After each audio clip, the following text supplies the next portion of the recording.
Hey guys, Bo here. 2020 is turning out to be a very exciting year for Canon. Last month, the website Canon Rumors announced that Canon was in the process of developing a high-end mirrorless camera, the EOS R5. It was only about 3 months ago that Canon launched the 1DX Mark III with its crazy video capability recording 5.5K RAW at up to 60 frames per second. Full frame, no crop. Personally, to me, this was a complete shock, given Canon's history of giving you some great features while crippling others. If you're a Canon user, you know exactly what I'm talking about.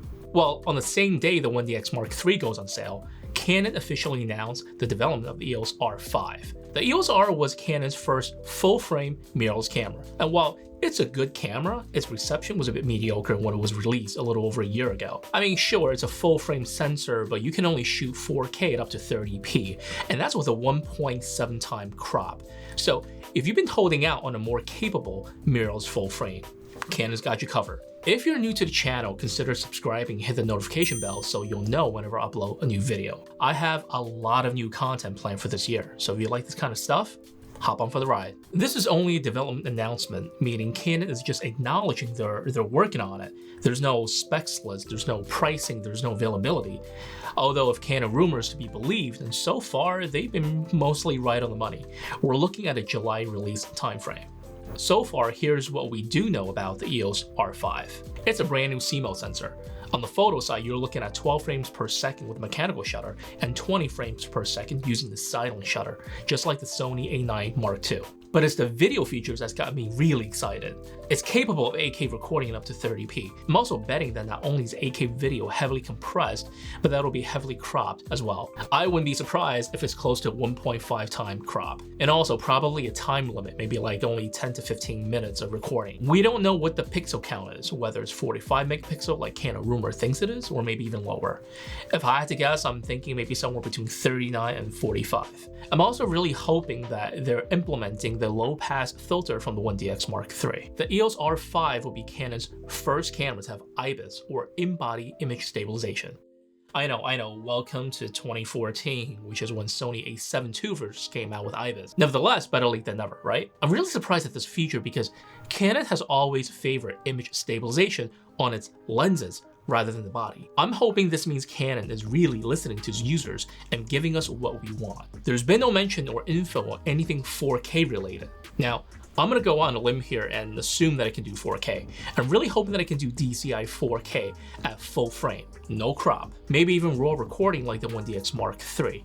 Although I wouldn't be surprised if Canon cripples it and reserves the raw recording feature for its flagship camera. If that's the case, at least give us C-Log and some video assist features like focus peaking and false colors, things I use whenever I'm out on a shoot. But like I said, no mention of 4K, so we'll have to wait for another announcement from Canon at a later date. The last piece of info Canon announces that the R5 will have dual card slots, but didn't say what type of cards the camera is going to use. I think for the simple fact that the 1DX Mark III is going all out on CF Express, one of the card slots on the EOS R5 will definitely be CF Express, especially since the camera can record 8K.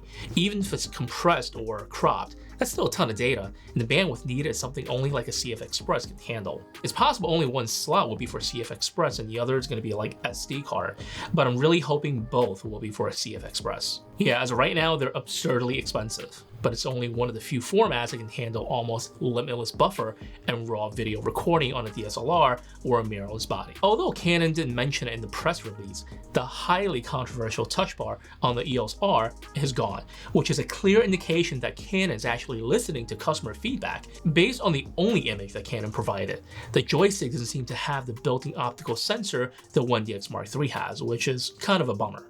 Honestly, I was so ready to upgrade the 1DX Mark III given I've been shooting with the Mark II for the last year and a half. But I don't shoot weddings, I'm not a wildlife or sports photographer, but the 1DX Mark III is the most capable video camera Canon has to offer, not including their cinema line, of course. That is, up until the announcement of EOS R5. I'll be honest, having used the Sony mirrorless bodies before I switched back to Canon, I really miss some of the features like EVF, which I find tremendously helpful. For now, I'm going to hold off on the 1DX Mark III and wait and see if the R5 is going to be as good as Canon makes it out to be.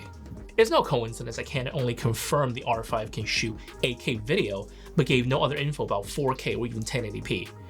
8K is pretty attention grabbing, and that's exactly what this announcement is about. Just because it sounds good on paper doesn't necessarily translate to real world usage. Pixel count isn't the end all be all many people might think it is. Things like dynamic range, sensor quality, low light capability are all just as important, if not more, than pure pixel count.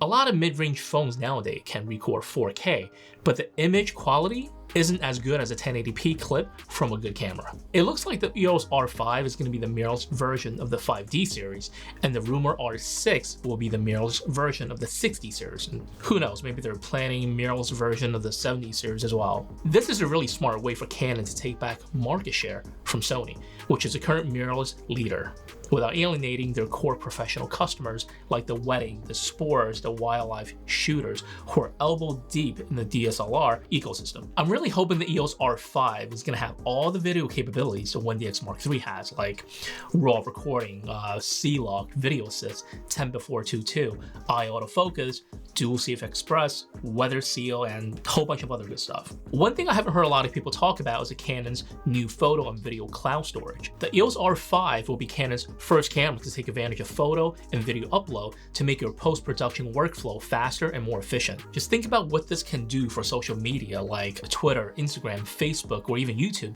to be able to take professional looking photos and videos on the R5 and for it to automatically sync with a Canon app on your phone. I feel like if they do this right, a lot of people is going to make the switch back to Canon. I haven't been this excited for cameras in a long time, and 2020 is shaping up to be a fantastic year for camera nerds like me. Do you think Canon is going to take back the crown from Sony?